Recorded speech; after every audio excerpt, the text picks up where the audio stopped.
Hope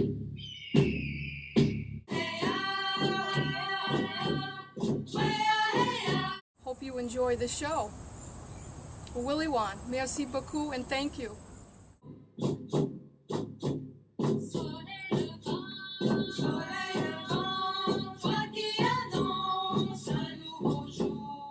And finishing off the basket. I'm at the 2010 American Folk Festival at the table of Dolly Barnes here, and she's one of the Passamaquoddy basket makers, and I'll hone in here on one of the baskets she's working on now. Dolly, what kind of basket is this going to be? This is actually an acorn. Oh, it's going to be one of those beautiful acorns. Yes, yeah, I will. I did this today while we've been here. Yes, this is actually my mother's, her design. So that's Molly's design? Yes. So how many generations has the acorn design been going on? That's the mold my mother had, and I think it was her mother's. And if my mother was alive today, she would be 95 years old. Yeah. She used it and suited her mother.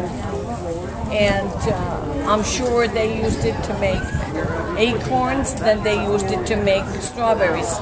And that's been in the family for many, many years. Well, this is Molly Neptune, the mother of Dolly. I know my mother and my aunt and my grandmother used to make acorns. So this is partly finished. We need to go around to bind it. Okay. So the finishing. That's the finishing. Okay. And then you start working on the top? Well, this has to dry because the sweetgrass is wet. So that's the top of the acorn? This is the top of the acorn. There'll actually be a little loop finished on the top, and we'll go and do the same thing as we did here after this sweetgrass on the bottom dries.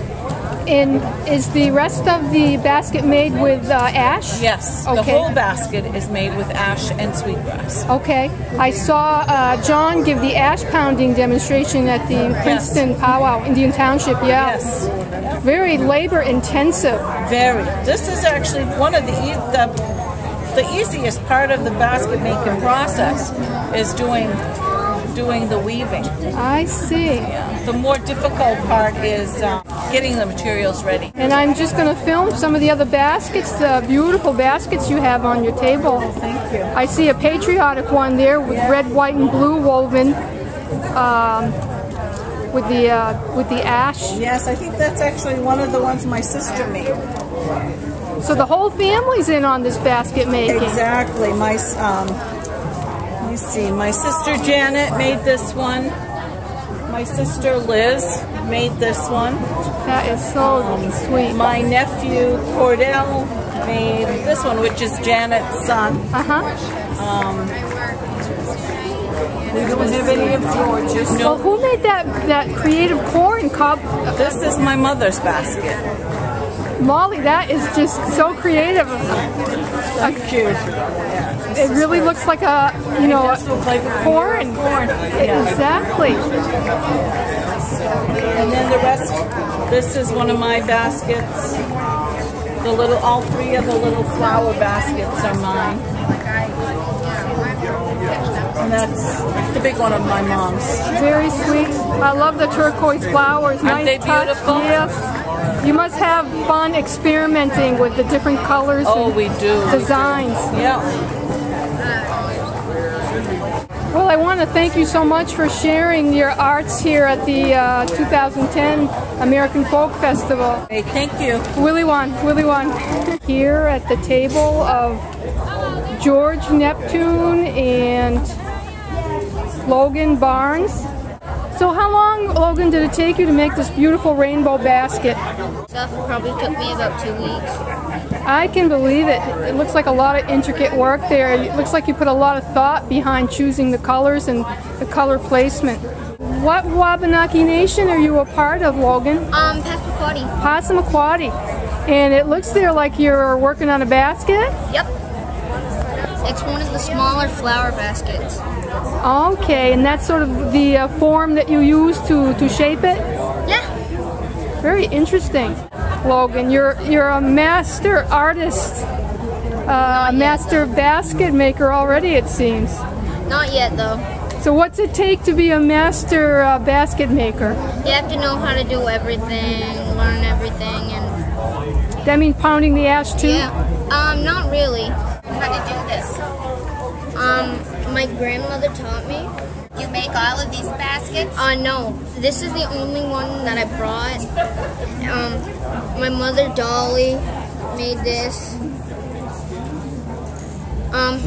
My cousin, Molly made that one. And Irene Dana made that one, 2001. Are you making a basket now? Yes.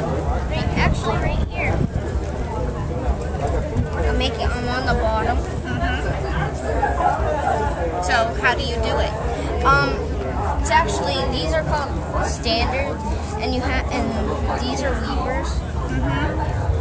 You need to weave it through the thing, up and over, up, down, all through this, and then you go until it fits the bottom of the mold you're doing. So are these one long strip from here to here? Yes. Can I peek under here again? Yeah. So you just start in the middle. And at George's table here, he has a different basket, which we hadn't seen yet. It's called what, George? It's called a pillow basket, and it's called a pillow basket because it kind of resembles a throw pillow in a way. It does. It's got that 3D shape and kind of the cushion of a pillow. What they were traditionally used as, they would normally be probably about 5 inches or so, and they would be just big enough if you folded a traditional sized handkerchief into quarters, it would fit perfectly inside. And you would have a round cover on top, and you can see the cover that I'm starting to make here. I see. So you finished the bottom and you're working on the cover now? Yeah, this is the cover here. It'll just be a flat cover, and then once I bind it, I'll just attach it to the thing, to the bottom of the basket, and then there will be a little ring to fasten and close, and then you can open and close it. How long did it take you to make that basket with the flowers, including the decorations, do you think, George? Including the decorations? Yeah. Probably about 9, maybe even 10 hours. And you just graduated this past May from Dartmouth College? Yep, this past June, actually. And you majored in theater? I did.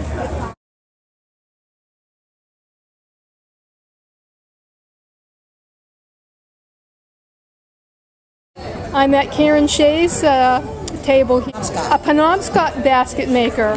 Karen's working on a basket right now as she's waiting to go on the narrative stage to talk about her craft and her culture.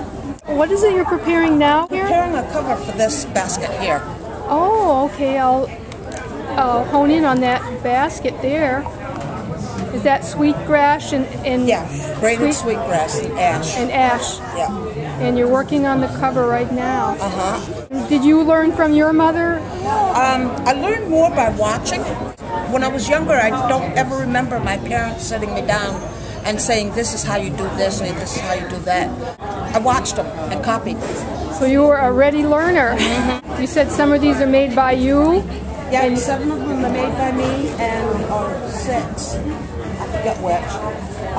And there's 2 made by my cousin and 1 made by my granddaughter. My granddaughter made the vase.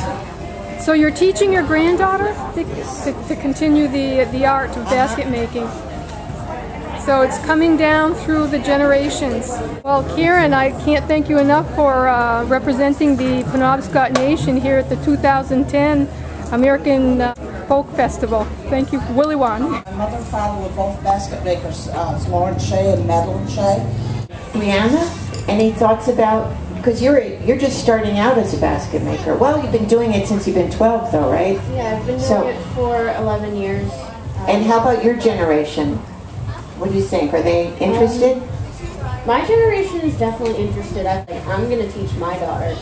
My daughter is going to be a basket maker, so I'm going to keep the tradition going, definitely. Thank you for watching. Willie Wan. Merci beaucoup.